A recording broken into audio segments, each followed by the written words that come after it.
Je crois qu'il y a quelque chose là. Ça fonce directement sur nous. Ma caméra thermique me montre que quelque chose semblable à un chat vient vers nous. Mais bien plus grand. Peut-être un lion ou... Un tigre.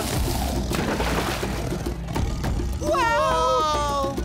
Vous avez vu ça? Oui, c'est incroyable. Je suis contente que nous soyons dans un parc animalier, pas dans la jungle.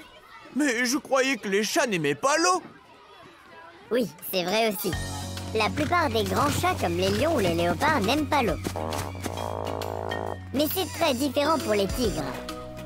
Ils adorent l'eau et savent très bien nager. Dans les régions chaudes, ils aiment aller dans l'eau pour se rafraîchir. Hé, Robert, tu viens de recevoir un email? Oui, de Shenlook de Chine. Elle aimerait savoir si les soigneurs font aussi des câlins aux animaux. J'ai une idée. Pourquoi ne pas tout simplement lui demander? Bonjour, nous avons une question. Bonjour, que voulez-vous savoir? Est-ce que les soigneurs font aussi des câlins aux animaux? Même si les tigres ressemblent à de gros chats en peluche, ce sont des prédateurs très dangereux. Ils sont imprévisibles, donc c'est non pour faire des câlins à des tigres adultes. Et pas non plus à des petits tigres? Avec Fluffy, peut-être. Mais sa mère ne le quitte pas des yeux un seul instant. C'est dommage. Ça donne envie de le câliner. C'est vrai, mais c'est un prédateur. Seulement en plus petit. Voulez-vous que je vous montre un animal que j'ai câliné pendant très longtemps? Oh oui! Là, nous y sommes. C'est la petite Ling. Oh, des pandas! Et à eux, tu leur fais des câlins? J'ai fait beaucoup de câlins à Ling. Après la naissance, la mère de Ling ne se portait pas très bien au début. Elle était très faible et ne pouvait pas s'occuper de son bébé. J'ai donc dû m'occuper de la petite, lui donner le biberon, la tenir dans mes bras et la câliner aussi. Oh, ça a dû être chouette! Les nouveau-nés pandas sont aussi gros qu'un hamster. Ils pèsent autant qu'une tablette de chocolat à la naissance. Et ils naissent aveugles et sans pelage. Ce n'est qu'après 30 jours qu'ils ont un pelage avec les marques noires et blanches typiques. Oui, c'est bien ça. Bon, maintenant, je dois la nourrir. Les pandas mangent toute la journée. Que mangent les pandas? Mais tu penses toujours à manger? Oui, bien sûr. C'est vraiment passionnant. En fait, les pandas font partie des carnassiers. Mais il y a environ 2 millions d'années, ils sont devenus végétariens. Aujourd'hui, ils se nourrissent presque exclusivement de bambou. Et il arrive même qu'ils soient importés spécialement de Chine par avion. Wow, par avion? Mais pourquoi de Chine? La Chine est le pays d'origine des pandas. Bon, c'est prêt. Vous voulez voir les petits pandas maintenant? Mais ils sont roux! Pourquoi est-ce qu'ils ne sont pas noirs et blancs comme les grands pandas? Cela leur permet de mieux se camoufler. Car dans leur pays d'origine, ils sont souvent assis sur des arbres recouverts de mousse rousse. C'est pourquoi on les appelle aussi les renards de feu. Est-ce que les petits pandas sont de la même famille que les grands pandas? Les scientifiques ne sont pas tous d'accord là-dessus. Les pandas sont désormais considérés comme de grands ours. Mais pour les petits pandas, la science est encore en discussion. Les uns disent que ce sont des chats, les autres des ratons laveurs. Peu importe, tu es en tout cas un animal tout mignon, petit panda. Vous voulez venir au parc animalier pour enfants? Oh oui! Bon, ici, vous pouvez caresser les animaux, mais soyez prudents. Les animaux peuvent aussi pincer. Si vous remarquez qu'un animal ne veut pas être touché, alors laissez-le tranquille. D'accord, c'est ce que nous allons faire. Et que se passe-t-il si je ne veux pas être touché? Pauvre Robert.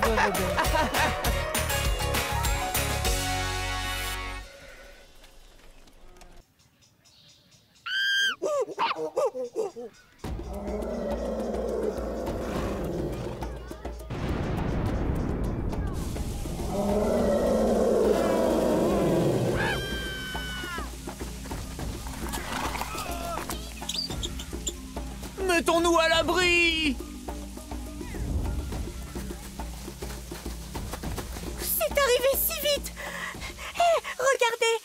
orang-outans n'aiment pas la pluie non plus. C'est vrai, les orang-outans n'aiment pas l'eau. D'ailleurs, moi non plus. L'eau et l'électronique ne font pas bon ménage. On dirait qu'ils cherchent à se construire un abri contre la pluie. Oui, c'est fort possible. Les orang-outans sont des animaux très intelligents. Ils utilisent même des outils. Des outils? Mais comment? Ils utilisent par exemple des feuilles pour s'essuyer la bouche. C'est marrant.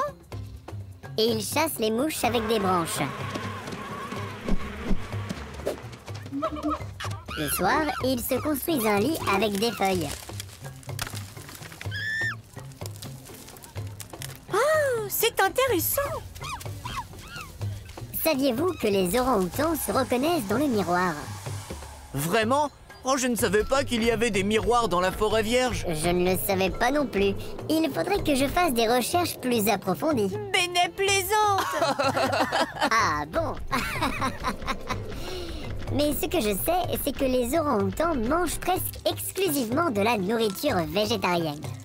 Ce qu'ils préfèrent manger, ce sont des fruits et des feuilles fraîches, mais parfois aussi des larves. Toutefois, ils sont nos plus proches cousins. Ils font partie de la famille des grands singes. Qu'est-ce que ça veut dire, les grands singes? Cela veut dire que ces singes sont biologiquement très proches des humains. Par exemple, ils n'ont pas de longue queue pour les aider à s'équilibrer, mais ils ont des bras et des jambes extrêmement articulés et une colonne vertébrale rigide. Cela les aide à garder le haut de leur corps droit, comme pour les humains. Le lien entre la mère et l'enfant est également très fort. Un jeune reste avec sa mère environ 7 ans. C'est seulement alors qu'il a appris tout ce dont il a besoin pour sa propre vie. Les orang-outans peuvent vivre jusqu'à plus de 50 ans. Où vivent-ils exactement dans la nature? Ils vivent exclusivement sur les îles de Sumatra et de Bornéo, qui se trouvent en Asie du Sud-Est.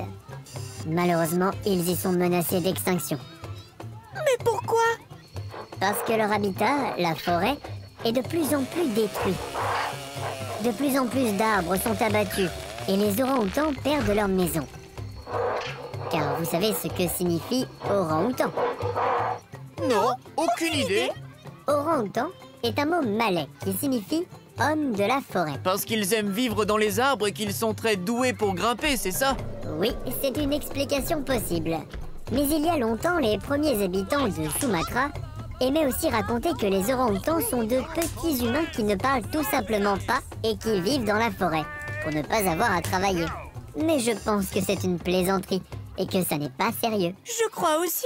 Mais je ne pense pas que ce soit une mauvaise idée. Plus de rangement à faire, juste se détendre dans les arbres. Et ne plus parler et manger des larves à la place. Ok, ce n'est donc pas une si bonne idée.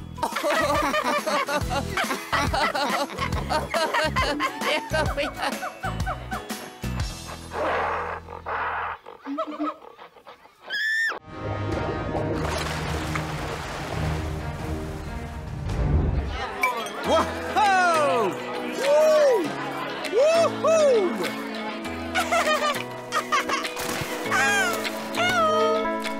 J'ai encore reçu un mail avec une question très intéressante. Qui t'écrit? Flynn écrit des USA. Faut-il avoir peur des requins à la mer? Oh oui, c'est une super question. Ah oui, c'est passionnant. Raconte, Robert. Bon. Il y a des requins partout dans le monde, aussi bien en haute mer que près des côtes.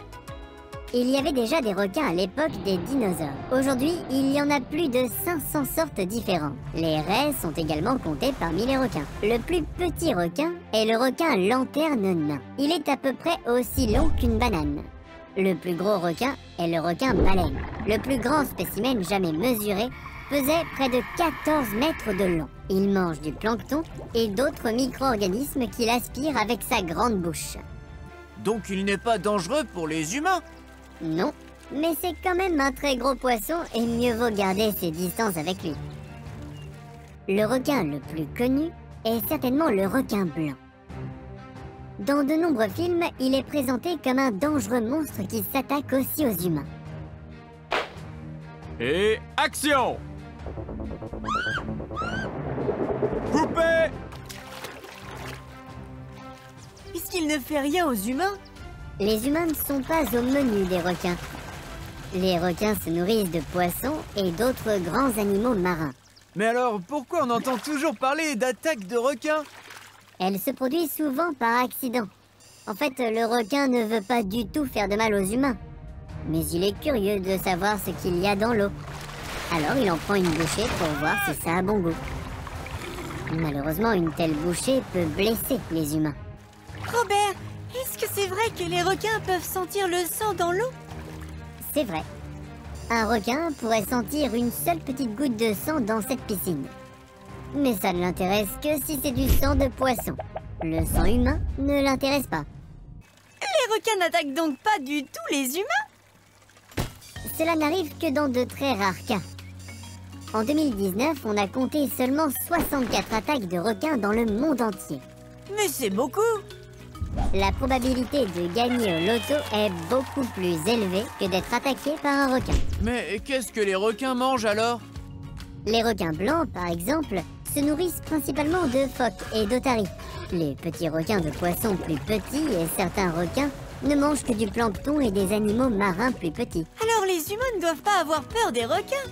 Ils doivent avoir du respect pour eux, mais pas peur. Mais malheureusement, ce sont plutôt les requins qui doivent avoir peur des humains. Car nous tuons chaque année beaucoup de requins. Mais pourquoi? De nombreux requins sont capturés accidentellement. Cela veut dire qu'ils se retrouvent dans les filets des pêcheurs, même s'ils veulent en fait attraper d'autres poissons. C'est vraiment triste. Robert, qu'est-ce qu'on doit faire quand on rencontre un requin dans l'eau? Lorsqu'on rencontre un requin, la chose la plus importante est d'essayer de rester calme. Il ne faut en aucun cas être pris de panique et gigoter dans tous les sens. Sinon, le requin pense qu'il a devant lui un poisson tout frétillant. On doit observer le requin et ne pas le quitter des yeux. Les requins n'aiment pas être observés. Les requins sont très curieux. Il peut arriver qu'il entoure un nageur ou un plongeur. S'il s'approche trop près, vous pouvez les repousser en leur donnant un léger coup sur le museau. Pour ça, il faut être très courageux. Oui, mais ça aide. Parce que le requin ne connaît pas ça. Un requin n'est normalement jamais attaqué par un animal dans l'eau. C'est pourquoi cela le déstabiliserait. Mais vous pouvez déjà commencer par faire quelque chose pour éviter de rencontrer un requin. N'allez jamais dans l'eau où des requins ont déjà été aperçus. Les plages où il y a des requins sont généralement signalées par des panneaux. On ne le fera pas! De plus, il ne faut pas se baigner dans la mer la nuit ou au crépuscule, c'est-à-dire quand le soleil se couche ou quand il se lève à nouveau. C'est en fait le moment de chasse préféré des requins. Pendant la journée, les requins se reposent souvent et se trouvent dans des eaux plus profondes. À ce moment-là, on est soit au lit, soit en train de dîner, ou en train de prendre le petit déjeuner.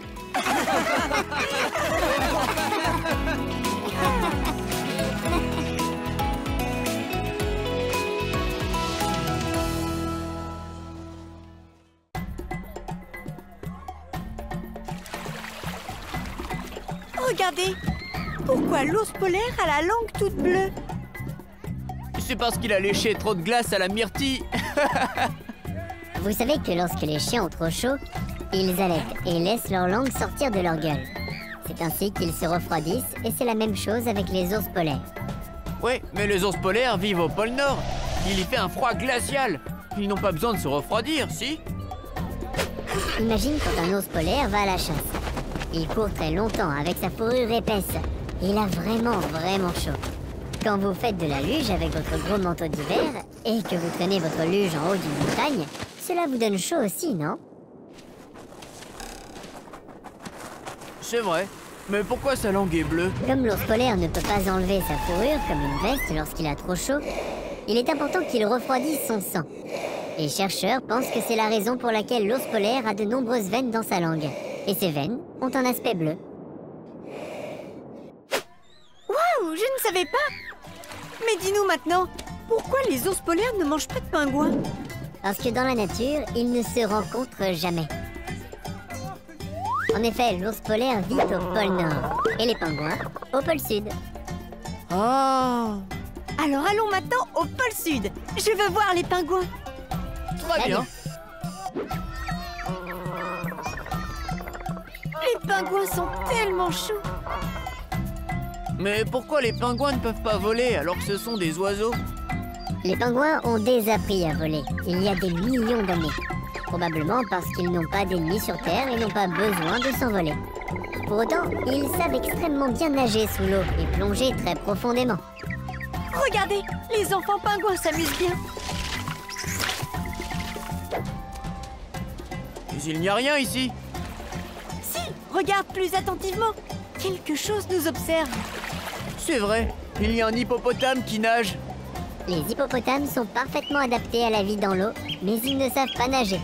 Ils courent sur le fond. Vraiment? Je ne savais pas. Là, il y en a encore d'autres. Ils sont restés longtemps sous l'eau. Oui, les hippopotames peuvent rester plusieurs minutes sous l'eau. Waouh, comme ils sont rapides! Malgré leurs courtes pattes, ils peuvent courir très vite. Et c'est aussi pour cela que les hippopotames peuvent être très dangereux. Lorsqu'ils se sentent menacés ou qu'ils défendent leurs petits, ils attaquent et happent en un éclair. Avec une si grande gueule, vous pouvez imaginer que cela peut se terminer plutôt mal. Il y a de la nourriture. Waouh, comme ils l'engloutissent! 2 salades à la fois! Un hippopotame adulte peut ainsi manger chaque jour jusqu'à 40 kg d'herbes, de plantes et de fruits. C'est une assez grosse quantité de nourriture. Waouh, moi aussi j'ai faim maintenant. On fait une pause pour manger une glace? Bon, comme vous voulez. Oui, on veut! Ils sont rigolos. Comment ils s'appellent? Ils s'appellent les katas. Ce sont des lémuriens de Madagascar. Comment tu sais ça? C'est quoi des lémuriens? Les lémuriens sont des prosimiens. Ils ressemblent à des singes, mais pas tout à fait non plus. Ils sont actifs pendant la journée, très joueurs, et dorment dans les arbres la nuit. Ils mangent des fruits, des plantes et parfois des insectes. Comme les suricates, ils vivent ensemble en petits groupes. C'est toujours une femelle qui est la meneuse. Oui, c'est exactement ça. Bien sûr, Benet. Comme si tu le savais. Bien sûr, tout est écrit sur le panneau derrière toi. C'est bien ce que je pensais. Oh, la glace est trop bonne. C'est vrai, elle est vraiment super bonne. Mais comment on fait de la glace? Je vous raconterai ça la prochaine fois. Au revoir et à bientôt. Au revoir. Oh, Oh, c'est vraiment délicieux. Tu veux goûter toi aussi? Il ne vaut mieux pas.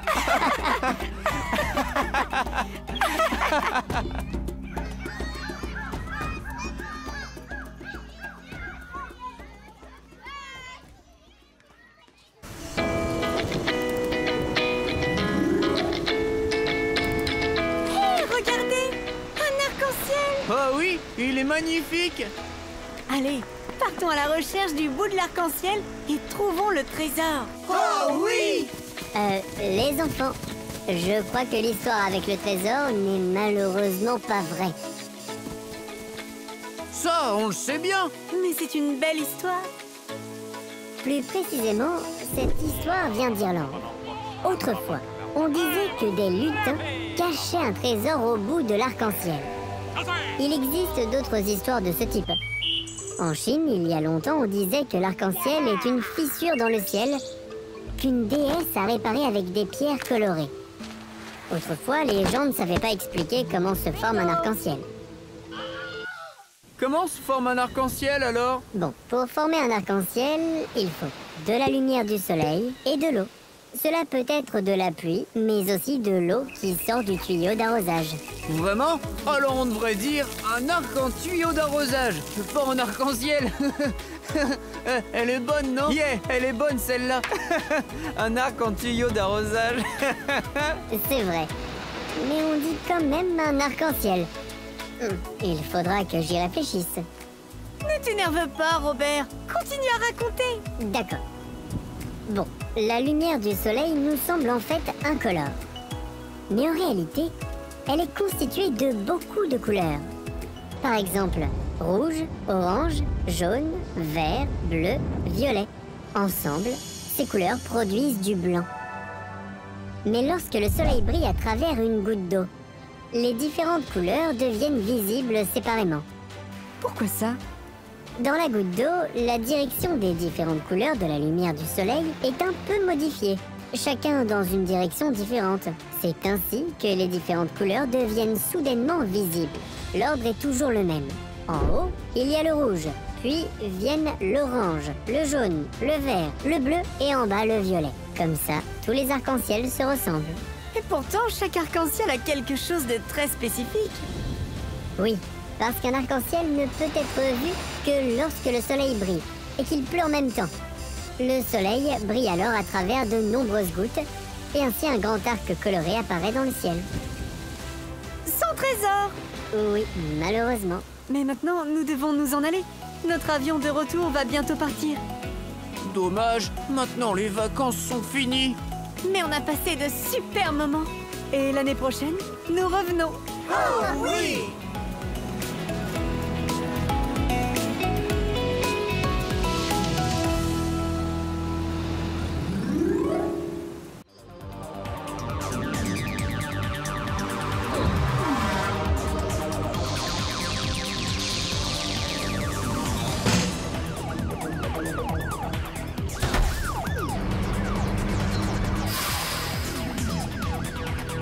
Rendez-vous, pirates de l'espace. Vous n'avez aucune chance. Nous vous tenons. Oh, zut, zut! Pourquoi la police de la galaxie est toujours plus rapide que nous? Le combat semble gagné par la police de la galaxie. Mais les pirates de l'espace vont vite revenir. Oh, c'était encore un épisode rythmé. Et cette fois, ils étaient sur Mars. Bon, tout ça est un peu irréaliste. En plus, aucun humain n'a encore été sur Mars. Mais ce n'est qu'une série, Robert. Comment c'est en vrai sur Mars? Oh oui, parle-nous de Mars. Ok. Imaginons que nous soyons dans une fusée en route vers Mars. Ouais! Ouah! Allons sur Mars! Cool! Quand arrivons-nous? Dans environ 3 minutes, 5 heures, 14 jours et 6 mois. Quoi? Tu plaisantes? Non, dans le meilleur des cas, ça prendrait au moins 6 mois. Mars est seulement à une distance de 56 millions de kilomètres de la Terre, si on est à la bonne période. Seulement 56 millions de kilomètres? Oui, c'est la plus petite distance. Mais Mars, comme la Terre, tourne autour du Soleil. Cette distance peut aussi changer. Lorsque la distance est la plus grande, elle est de plus de 400 millions de kilomètres. Oh mais c'est fou! Qu'allons-nous faire maintenant pendant si longtemps? Avançons rapidement dans le temps.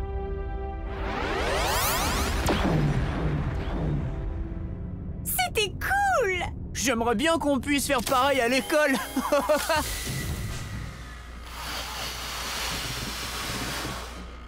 Comme c'est cool! Je flotte! Moi aussi! Et je me sens toute légère! C'est l'apesanteur dans l'espace. La pesanteur, c'est super cool! Waouh! Regardez! C'est Mars! C'est tellement grand! Oui, même si elle ne fait que la moitié de la taille de la Terre. Mais pourquoi Mars est rouge? Les roches à la surface de Mars contiennent beaucoup de fer. Et comme il y avait beaucoup d'eau sur Mars il y a longtemps, le fer est rouillé. C'est ainsi que Mars a obtenu sa couleur rouge. Rouillé? Comme les voitures dans le parc à ferraille? Oui, exactement. On peut aller sur Mars maintenant? Oui, on peut. Pour cela, on doit se poser avec la station spatiale sur la surface de Mars. Oh oui!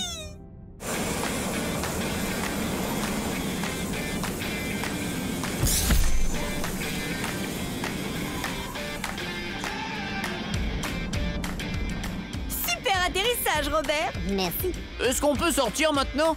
Je vais être le premier garçon sur Mars! Malheureusement, non. Parce que le niveau d'oxygène sur Mars est trop bas pour respirer. Vous ne pouvez aller dehors qu'avec une combinaison de protection comme celle-là. Mais elle est beaucoup trop grande! Oui, c'est vrai. Mais malheureusement, il n'y a pas encore de combinaison spatiale pour les enfants. C'est dommage. C'est vrai. Mais imaginons simplement que nous sommes assis dans le véhicule d'exploration et que nous traversons Mars en voiture. Cool! Je peux conduire? Mais tu n'as pas le permis. Tu crois que quelqu'un va me contrôler ici? C'est mieux que je conduise.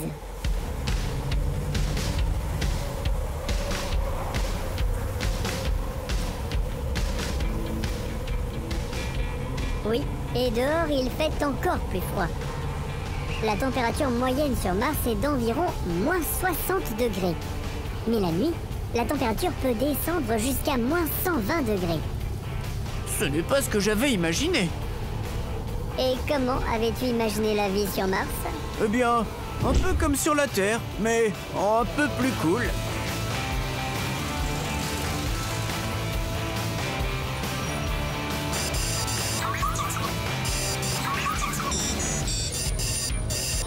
Non, la vie sur Mars ne sera pas comme la vie sur Terre pour les humains. Pour l'essentiel, la vie se déroulera à l'intérieur. C'est comme dans une serre. Tout ce dont les humains ont besoin pour vivre, ils doivent le ramener de la Terre. Et si ce n'est pas possible, il faut le fabriquer ici. Toute la nourriture, les vêtements, les outils et même l'oxygène doivent être fabriqués. Et on reste à l'intérieur toute la journée et on ne sort jamais?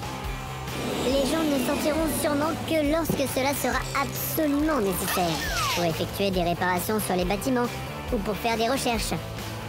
Ou peut-être que ce sont des robots qui feront tout cela. Pas de vélo, de natation, de basketball. Non mais où ça? Mars est plus ou moins la même partout.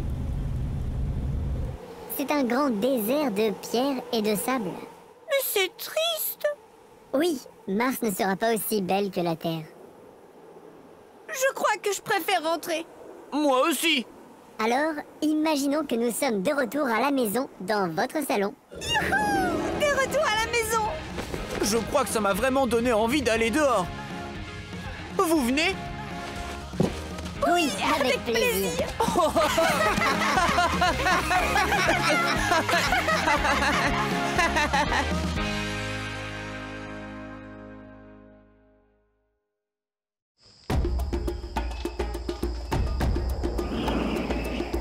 Je crois qu'il y a quelque chose là. Ça fonce directement sur nous. Ma caméra thermique me montre que quelque chose semblable à un chat vient vers nous.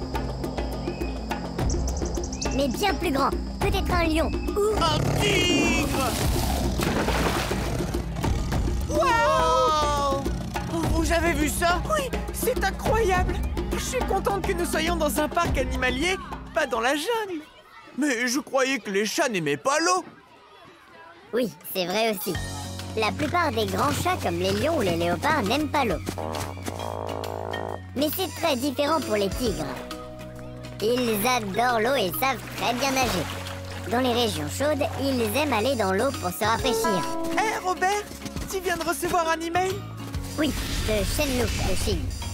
Elle aimerait savoir si les soigneurs font aussi des câlins aux animaux. J'ai une idée. Pourquoi ne pas tout simplement lui demander? Bonjour, nous avons une question. Bonjour, que voulez-vous savoir? Est-ce que les soigneurs font aussi des câlins aux animaux? Même si les tigres ressemblent à de gros chats en peluche, ce sont des prédateurs très dangereux. Ils sont imprévisibles. Donc c'est non pour faire des câlins à des tigres adultes. Et pas non plus à des petits tigres. Avec Fluffy, peut-être. Mais sa mère ne le quitte pas des yeux un seul instant. C'est dommage. Ça donne envie de le câliner. C'est vrai, mais c'est un prédateur. Seulement en plus petit. Voulez-vous que je vous montre un animal que j'ai câliné pendant très longtemps? Oh oui! Là, nous y sommes. C'est la petite Ling. Oh, des pandas! Et à eux, tu leur fais des câlins? J'ai fait beaucoup de câlins à Ling. Après la naissance, la mère de Ling ne se portait pas très bien au début. Elle était très faible et ne pouvait pas s'occuper de son bébé. J'ai donc dû m'occuper de la petite, lui donner le biberon, la tenir dans mes bras et la câliner aussi. Oh, ça a dû être chouette! Les nouveau-nés pandas sont aussi gros qu'un hamster. Ils pèsent autant qu'une tablette de chocolat à la naissance. Et ils naissent aveugles et sans pelage. Ce n'est qu'après 30 jours qu'ils ont un pelage avec les marques noires et blanches typiques. Oui, c'est bien ça. Bon, maintenant, je dois la nourrir. Les pandas mangent toute la journée. Que mangent les pandas? Mais tu penses toujours à manger? Oui, bien sûr. C'est vraiment passionnant. En fait, les pandas font partie des carnassiers. Mais il y a environ 2 millions d'années, ils sont devenus végétariens. Aujourd'hui, ils se nourrissent presque exclusivement de bambou. Et il arrive même qu'ils soient importés spécialement de Chine par avion. Wow, par avion? Mais pourquoi de Chine? La Chine est le pays d'origine des pandas. Bon, c'est prêt. Vous voulez voir les petits pandas maintenant? Mais ils sont roux! Pourquoi est-ce qu'ils ne sont pas noirs et blancs comme les grands pandas? Cela leur permet de mieux se camoufler, car dans leur pays d'origine, ils sont souvent assis sur des arbres recouverts de mousse rousse. C'est pourquoi on les appelle aussi les renards de feu. Est-ce que les petits pandas sont de la même famille que les grands pandas? Les scientifiques ne sont pas tous d'accord là-dessus. Les pandas sont désormais considérés comme de grands ours. Mais pour les petits pandas, la science est encore en discussion. Les uns disent que ce sont des chats, les autres des ratons laveurs. Peu importe, tu es en tout cas un animal tout mignon, petit panda. Vous voulez venir au parc animalier pour enfants? Oh oui!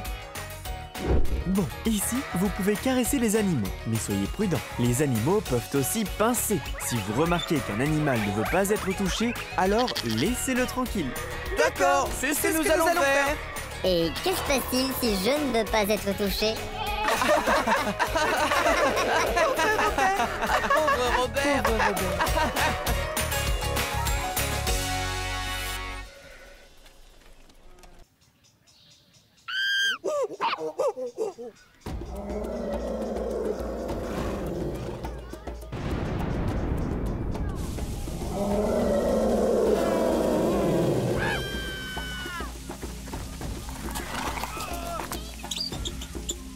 Mettons-nous à l'abri!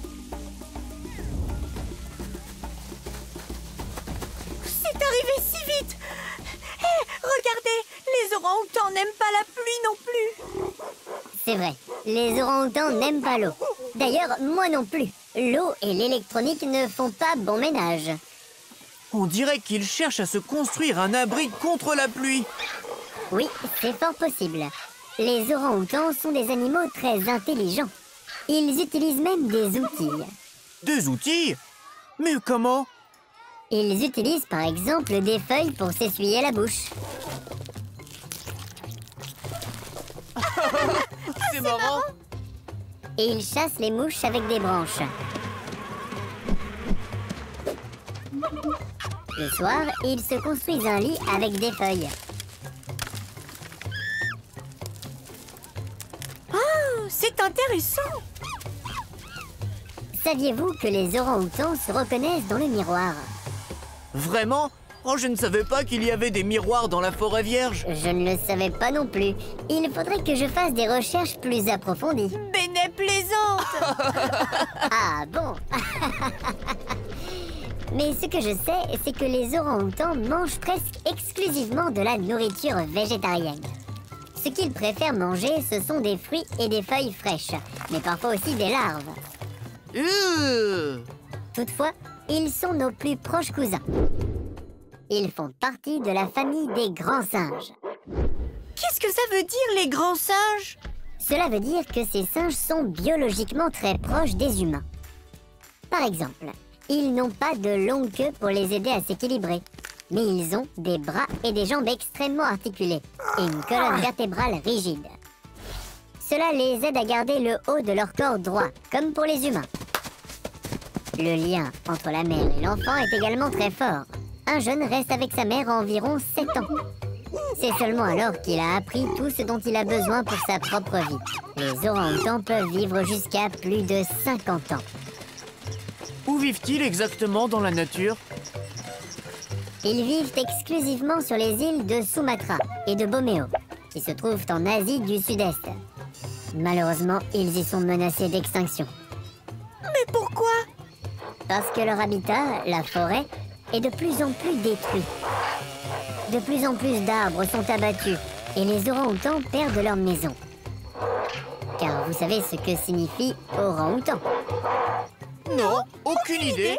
Orang-outan est un mot malais qui signifie homme de la forêt. Parce qu'ils aiment vivre dans les arbres et qu'ils sont très doués pour grimper, c'est ça? Oui, c'est une explication possible. Mais il y a longtemps, les premiers habitants de Sumatra aimaient aussi raconter que les orang-outans sont de petits humains qui ne parlent tout simplement pas et qui vivent dans la forêt, pour ne pas avoir à travailler. Mais je pense que c'est une plaisanterie et que ça n'est pas sérieux. Je crois aussi. Mais je ne pense pas que ce soit une mauvaise idée. Plus de rangement à faire, juste se détendre dans les arbres. Et ne plus parler et manger des larves à la place. Ok, ce n'est donc pas une si bonne idée.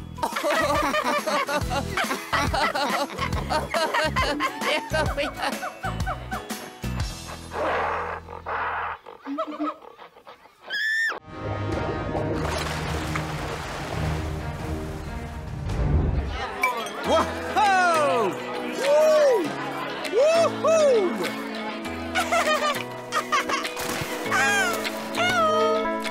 J'ai encore reçu un mail avec une question très intéressante. Qui t'écrit? Flynn écrit des USA. Faut-il avoir peur des requins à la mer? Oh oui, c'est une super question. Ah oui, c'est passionnant! Raconte, Robert! Bon. Il y a des requins partout dans le monde, aussi bien en haute mer que près des côtes. Il y avait déjà des requins à l'époque des dinosaures. Aujourd'hui, il y en a plus de 500 sortes différentes. Les raies sont également comptées parmi les requins. Le plus petit requin est le requin lanterne nain. Il est à peu près aussi long qu'une banane. Le plus gros requin est le requin baleine. Le plus grand spécimen jamais mesuré pesait près de 14 mètres de long. Il mange du plancton et d'autres micro-organismes qu'il aspire avec sa grande bouche. Donc il n'est pas dangereux pour les humains?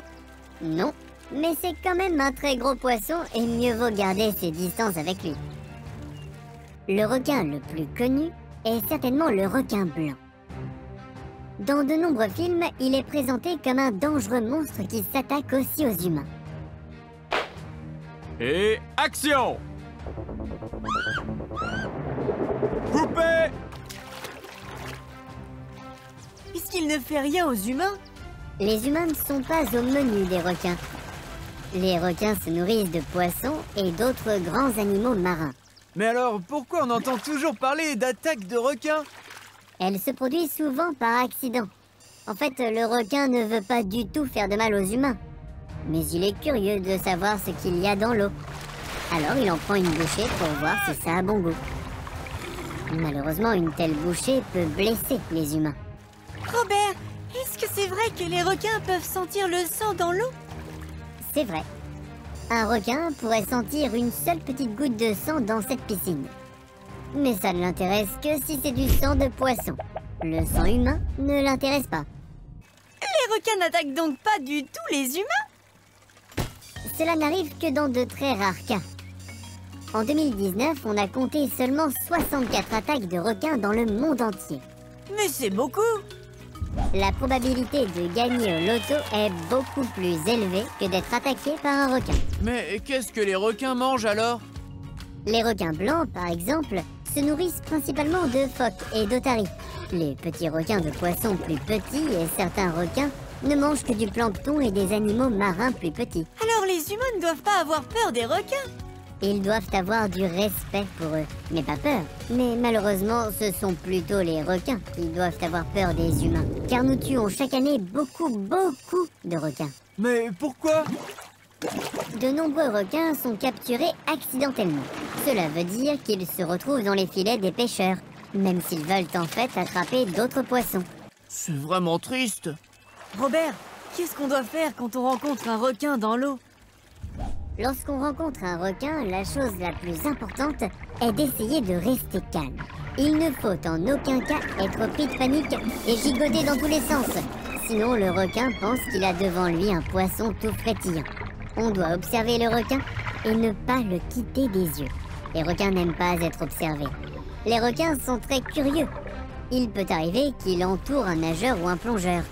S'ils s'approchent trop près, vous pouvez les repousser en leur donnant un léger coup sur le museau. Pour ça, il faut être très courageux. Oui, mais ça aide. Parce que le requin ne connaît pas ça. Un requin n'est normalement jamais attaqué par un animal dans l'eau. C'est pourquoi cela le déstabiliserait. Mais vous pouvez déjà commencer par faire quelque chose pour éviter de rencontrer un requin. N'allez jamais dans l'eau où des requins ont déjà été aperçus. Les plages où il y a des requins sont généralement signalées par des panneaux. On ne le fera pas. De plus, il ne faut pas se baigner dans la mer la nuit ou au crépuscule, c'est-à-dire quand le soleil se couche ou quand il se lève à nouveau. C'est en fait le moment de chasse préféré des requins. Pendant la journée, les requins se reposent souvent et se trouvent dans des eaux plus profondes. À ce moment-là, on est soit au lit, soit en train de dîner, ou en train de prendre le petit déjeuner.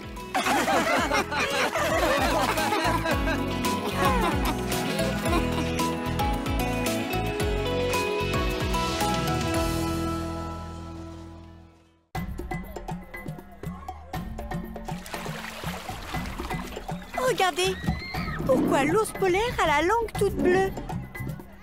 C'est parce qu'il a léché trop de glace à la myrtille. Vous savez que lorsque les chiens ont trop chaud, ils allaitent et laissent leur langue sortir de leur gueule. C'est ainsi qu'ils se refroidissent et c'est la même chose avec les ours polaires. Ouais, mais les ours polaires vivent au pôle Nord. Il y fait un froid glacial. Ils n'ont pas besoin de se refroidir, si? Imagine quand un ours polaire va à la chasse. Il court très longtemps avec sa fourrure épaisse. Il a vraiment chaud. Quand vous faites de la luge avec votre gros manteau d'hiver et que vous traînez votre luge en haut d'une montagne, cela vous donne chaud aussi, non? C'est vrai.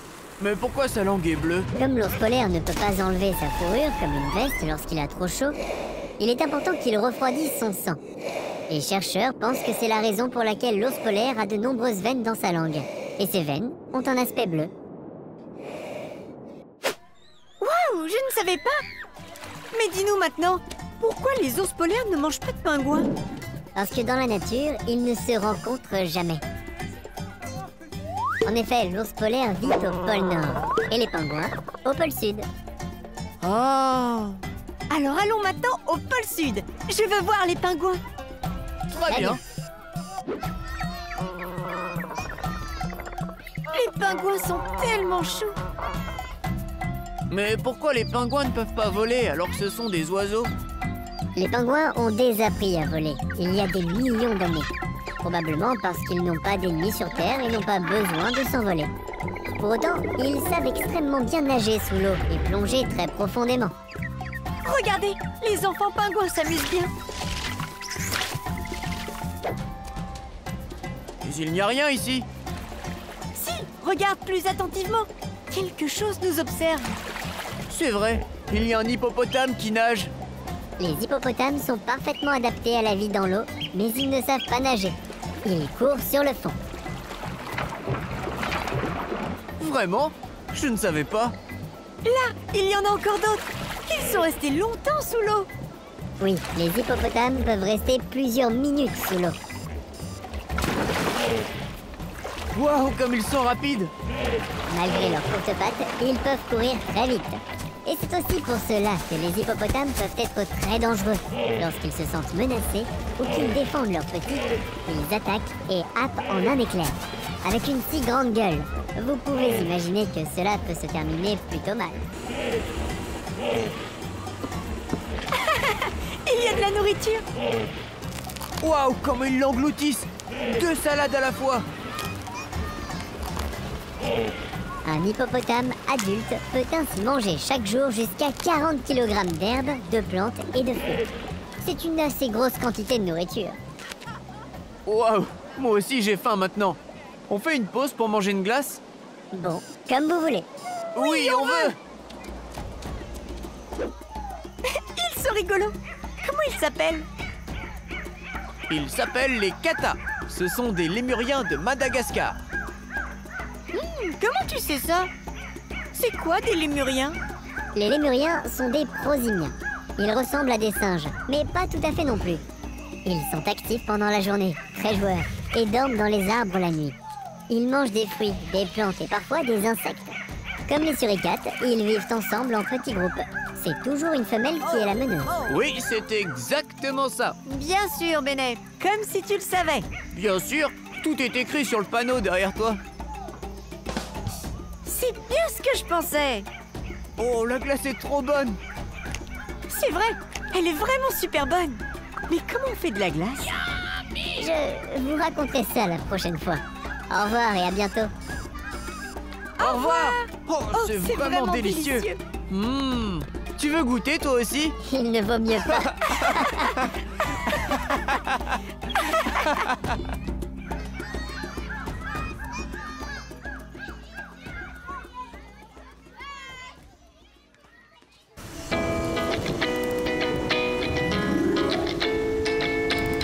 Hé, regardez, un arc-en-ciel. Ah oui, il est magnifique. Allez, partons à la recherche du bout de l'arc-en-ciel et trouvons le trésor. Oh oui. Les enfants, je crois que l'histoire avec le trésor n'est malheureusement pas vraie. Ça, on le sait bien. Mais c'est une belle histoire. Plus précisément, cette histoire vient d'Irlande. Autrefois, on disait que des lutins cachaient un trésor au bout de l'arc-en-ciel. Il existe d'autres histoires de ce type. En Chine, il y a longtemps, on disait que l'arc-en-ciel est une fissure dans le ciel qu'une déesse a réparée avec des pierres colorées. Autrefois, les gens ne savaient pas expliquer comment se forme un arc-en-ciel. Comment se forme un arc-en-ciel alors? Bon, pour former un arc-en-ciel, il faut de la lumière du soleil et de l'eau. Cela peut être de la pluie, mais aussi de l'eau qui sort du tuyau d'arrosage. Vraiment? Alors on devrait dire un arc en tuyau d'arrosage, pas en arc-en-ciel. Elle est bonne, non? Yeah, elle est bonne celle-là. Un arc en tuyau d'arrosage. C'est vrai. Mais on dit quand même un arc-en-ciel. Il faudra que j'y réfléchisse. Ne t'énerve pas, Robert. Continue à raconter. D'accord. Bon, la lumière du soleil nous semble en fait incolore. Mais en réalité, elle est constituée de beaucoup de couleurs. Par exemple, rouge, orange, jaune, vert, bleu, violet. Ensemble, ces couleurs produisent du blanc. Mais lorsque le soleil brille à travers une goutte d'eau, les différentes couleurs deviennent visibles séparément. Pourquoi ça? Dans la goutte d'eau, la direction des différentes couleurs de la lumière du soleil est un peu modifiée, chacun dans une direction différente. C'est ainsi que les différentes couleurs deviennent soudainement visibles. L'ordre est toujours le même. En haut, il y a le rouge, puis viennent l'orange, le jaune, le vert, le bleu et en bas le violet. Comme ça, tous les arcs-en-ciel se ressemblent. Et pourtant, chaque arc-en-ciel a quelque chose de très spécifique. Oui, parce qu'un arc-en-ciel ne peut être vu que lorsque le soleil brille et qu'il pleut en même temps. Le soleil brille alors à travers de nombreuses gouttes et ainsi un grand arc coloré apparaît dans le ciel. Sans trésor! Oui, malheureusement. Mais maintenant, nous devons nous en aller. Notre avion de retour va bientôt partir. Dommage, maintenant les vacances sont finies. Mais on a passé de super moments. Et l'année prochaine, nous revenons. Oh oui!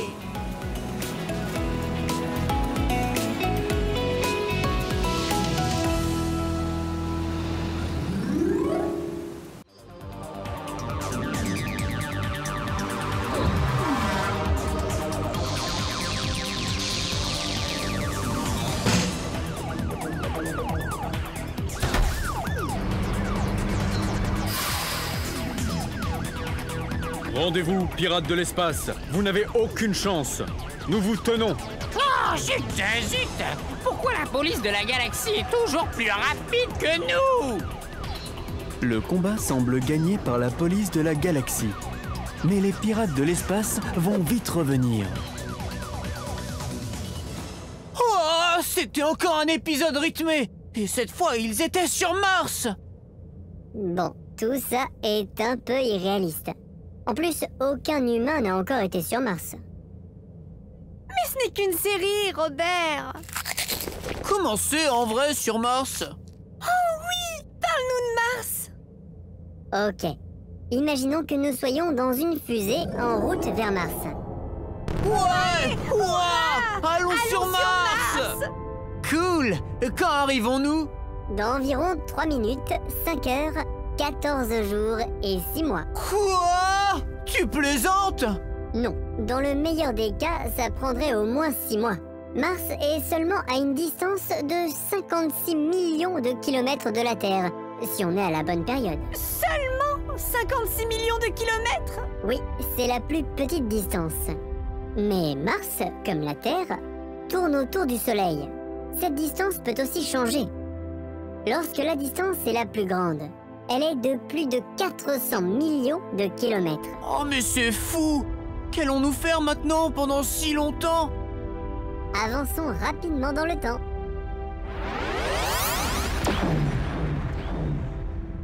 C'était cool! J'aimerais bien qu'on puisse faire pareil à l'école.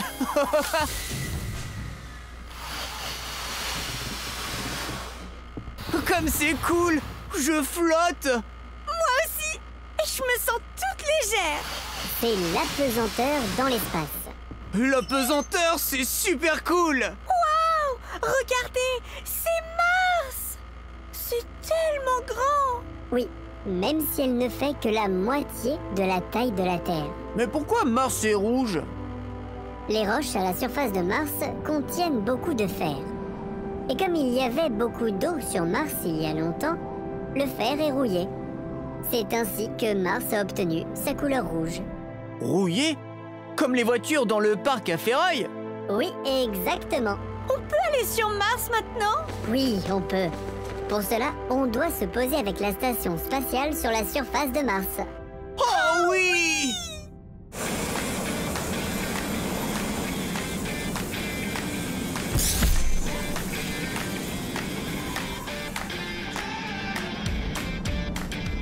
Super atterrissage, Robert! Merci. Est-ce qu'on peut sortir maintenant? Je vais être le premier garçon sur Mars! Malheureusement, non.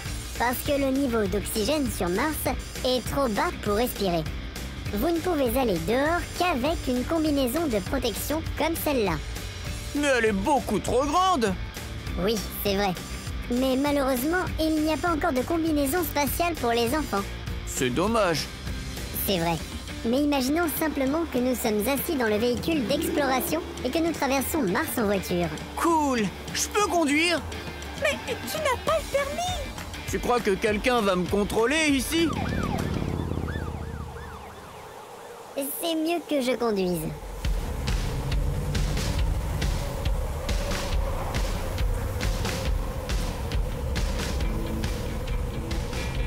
Oui, et dehors il fait encore plus froid. La température moyenne sur Mars est d'environ moins 60 degrés. Mais la nuit, la température peut descendre jusqu'à moins 120 degrés. Ce n'est pas ce que j'avais imaginé. Et comment avais-tu imaginé la vie sur Mars? Eh bien, un peu comme sur la Terre, mais un peu plus cool.